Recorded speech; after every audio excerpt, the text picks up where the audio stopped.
Are you sick of getting stuck in the city during this lockdown? Are you thinking of looking into rural properties such as seasonal cottages or waterfront homes? If you are and you wish to learn more about rural properties, then this video is for you. Hi, my name is Rain Velasper and welcome again to my channel. In my last video, I talked about the different types of rural properties here in Ontario. In this video, we will further talk about and explore the different considerations when looking into rural properties. We normally take several things for granted living in a city, which are normally not available in a rural location, such as sewers, garbage pickup, school bus pickup, water and water systems, fire and healthcare services, and internet and cell service. As for properties that are located in very remote areas, one should need to assess the availability of hydro and telephone services. Let's also not forget about road access, as some of them can only be accessed by private, public, or water only, and these could be year-round or seasonal. The first item that I want to discuss is heating system. A lot of rural properties do not have access to natural gas for their heating fuel. Instead, they use either oil or propane, or most often they use electrical heating structures in conjunction to wood-burning appliances such as a wooden stove or a fireplace. Did you know that when selling a property with wood-burning appliances, a wet inspection may be required? This is to confirm that the installation was done correctly in accordance to the fire and building code. It is also often required to obtain home insurance. WET stands for Wood Energy Technology Transfer, and wet inspections can only be conducted by certified professionals such as home inspectors and heating companies. So let me ask you this. You got any wood, sir? I mean, wood-burning appliances.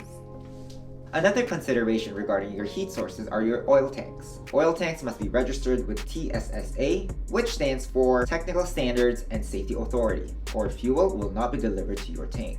The valves and fuel lines must be protected from damage such as snow or ice. They should not be installed under a deck or stairs or in a location where it is not easily accessible for inspection.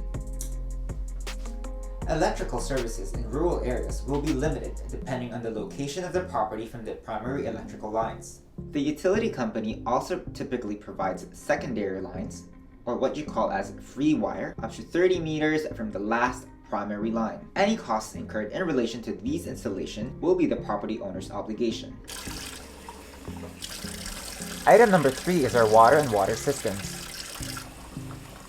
Several rural properties are serviced by private well or lake water, but if the property is closer to the city, the municipal water service may be available. Lake or river water for everyday needs are normally drawn using a jet pump system through either an above ground or below ground pipe from the shore to the building. These lines need to be heated or drained during winter to avoid freezing and damage to the pipes. Wells, on the other hand, are regulated and have regulations when building and maintaining a well. A poorly constructed or poorly maintained well can result in bacterial contamination and in effect cause bodily harm. So, what are some of the examples of types of wells? Number 1. Dug or bored wells. Dug or bored wells are shallow water systems that have a water source or water table that is near the surface. The second type of well are your drilled wells, which are used to connect to deep water supplies, sometimes over 200 feet in depth. They generally cost a little bit more to construct, but provide a more reliable and safe supply of drinking water. Third are your sandpoint wells. Sandpoint wells are used with shallow water without bedrock. And finally, you have your shared wells. A shared well is a well located in one property but shared with other properties nearby. There should be a clear understanding with the sharing arrangement between homeowners who share the well, including associated rights, responsibilities, and maintenance costs.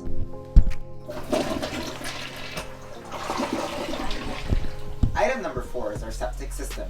Normally, how a municipal sewage system works is it allows waste to flow by gravity into sewer piping and is then carried to a treatment facility where it is processed before being released. In a rural area, a lot of properties are not connected into a municipal sewage line, and so a private on-site sewage system is required. The type of private sewage systems will vary depending on the soil conditions and the lot size, to name a few. The most common type is a septic system where the discharge from the kitchen, laundry, and bathroom flow into a tank where the solids are separated separated from the liquid. The liquid will flow into a pipe system installed in the ground where it leaches through the soil and is then purified before reaching the groundwater. The solids remain in the tank, which is then periodically emptied. So there you have it, folks. I hope you learned something valuable today by watching this video about some of the special considerations when looking into rural properties. If you enjoyed watching this, feel free to share, like, and subscribe. Muchas gracias. Nos vemos pronto.